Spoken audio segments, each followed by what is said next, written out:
C'est pourquoi je vous le dis, tout ce que vous demanderez en priant, croyez que vous l'avez reçu et cela vous sera accordé.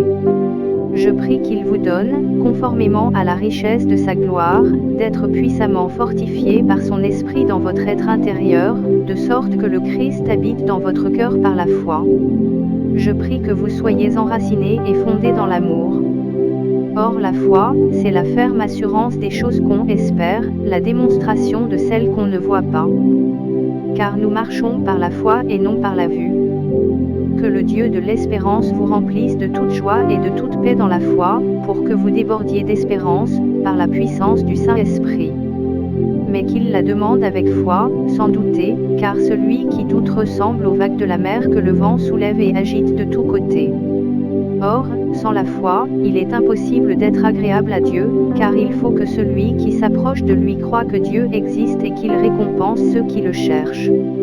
Jésus lui dit, ne t'ai-je pas dit que si tu crois, tu verras la gloire de Dieu? Sachant que la mise à l'épreuve de votre foi produit la persévérance. Jésus lui dit, si tu peux. Tout est possible à celui qui croit. Vous l'aimez sans l'avoir vu, vous croyez en lui sans le voir encore et vous vous réjouissez d'une joie indescriptible et glorieuse parce que vous obtenez le salut de votre âme pour prix de votre foi.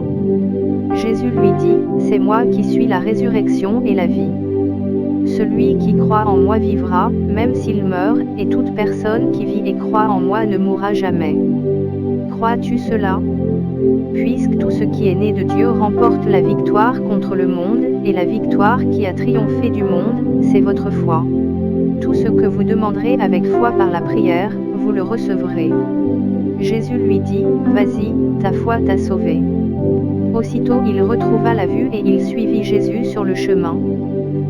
En effet, c'est l'Évangile qui révèle la justice de Dieu par la foi et pour la foi, comme cela est écrit, le juste vivra par la foi.